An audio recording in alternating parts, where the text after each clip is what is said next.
Hey guys, it's Monday morning and it's the beginning of one of my favorite weeks.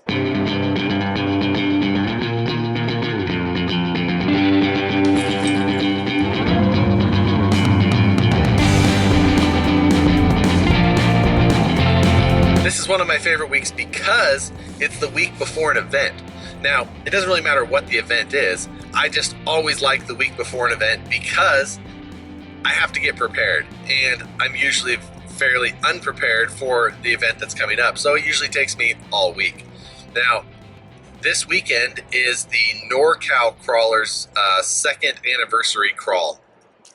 And it's up near Redding, California, not too far from here. A couple hours is all. So it's not a bad trip, an easy trip. Nicole wanted to get out of town and just took a look at what was going on. Saw that one. Make an easy, fun weekend trip. I don't know what cars I was going to take. I don't want to take the SCX-10-2 yet because I just want to finish that truck before I go out and run it. I could take the Bomber, but the Bomber still needs some work after the Utah trip where that big jump ended up snapping the pinion shaft off of the front pinion gear. And I just haven't gone through and done that. That would be the least amount of work though. However, that doesn't sound like any fun. So, and also there's the chance that this event is going to be wet and that Bomber is not waterproof. So rather than going through and waterproofing that Bomber, I figured I would try and put something completely different together.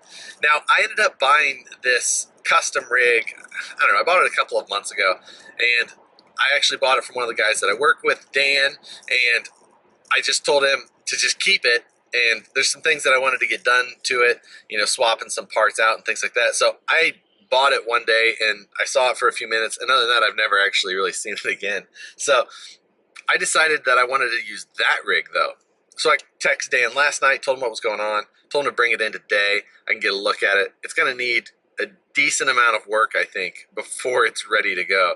If you've watched any of the live videos or seen the Facebook posts, whatnot, then you will have seen that I did get a new Axial SMT10 and I've swapped it over and I'm kind of making it a mega truck. So I'd like to take that truck up there as well. I think that would be a good time for it, and you know, just get it dirty the first time and cringe the whole time since I hate mud.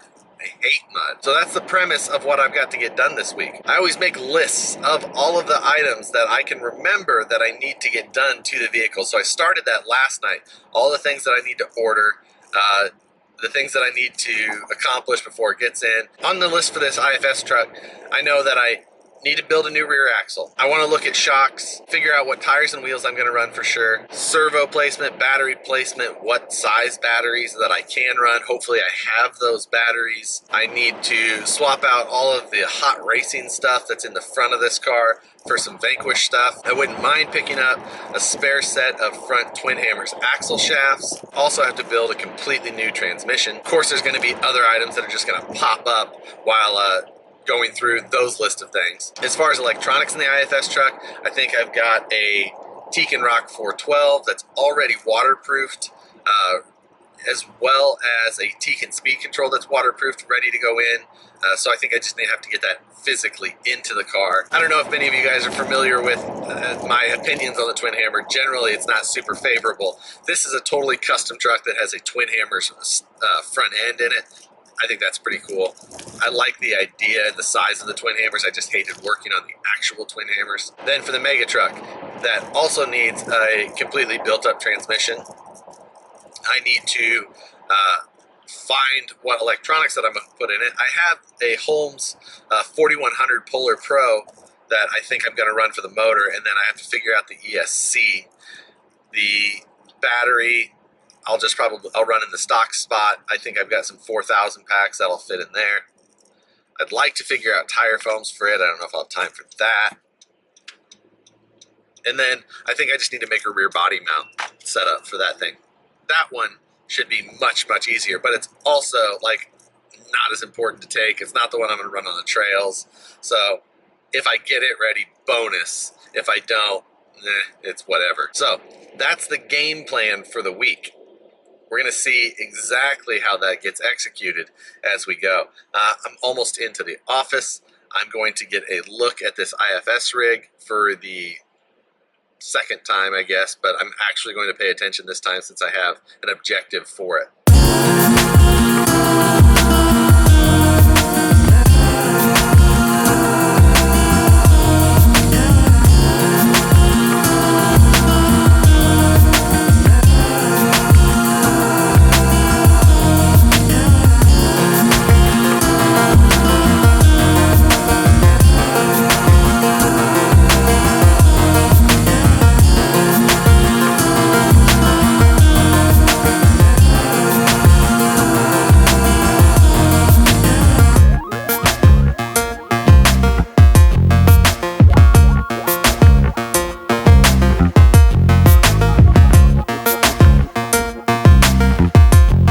This is the final state of the IFS truck for tonight. Mostly all torn down. The only thing that I did get done is I got the Hot Racing front knuckles and carriers swapped out for a new set of the VP ones. Inside, other than that, I've got everything taken out of it. Going to build a brand new transmission for it. Gonna swap in a new rear XR width axle, probably an F9. Up front, I have a servo on order for this thing. It's got a space for a winch servo as well as a 2-speed servo, but neither of those spaces need to be filled. I think for now the chassis will just stay in the raw form that it is. I would like to get this light bar swapped out for a VP light bar, but I definitely don't think I'm gonna have time to get the welder out and get all that stuff swapped over yet either. But for the most part, I think that I can get this rig tackled and ready to run. I need to get the wheels and tires sorted out. I do have my KMC 127 bullies with a set of the Voodoo KLR 19s that would bolt right on this and look good. If I decide to leave the whole thing in the with the existing wrap that it has on, I may swap out that wrap still. I may have time to get Neil at Freaky Skins to get me a generic sheet done so that I can get it here and just wrap this thing as it may be. And then the mud truck I haven't touched. I still need to get a transmission built for it and all of the electronics done. And that's where that thing's going to sit. For those of you who didn't watch the live videos, this is an Axial SMT10 underneath of this truck. You can see it's a stock monster truck chassis that I simply swapped on a set of AR60 width F9s. I built a custom centered rear and then took and built a set of the Vanquish OMFs and put the RC 4-wheel drive Genius tires on. But I also put a new set of Vanquish trailing arms on it, and then I deleted the front trailing arms, came up with a new replacement link that'll be on the site available soon for the SMTs, and took the shocks and moved them up to the top of the axle in the front. So gives it a little bit different look, a little bit more aggressive in the front with that, a little bit more scale with without that front leading arm. So that's where we're at with this thing. I didn't touch it today at all, but since I do a lot of work on the trucks in here in this like our kind of meeting conference room, I picked up the other day one of these rolling tool chests. One of these cheap, easy to move around chests.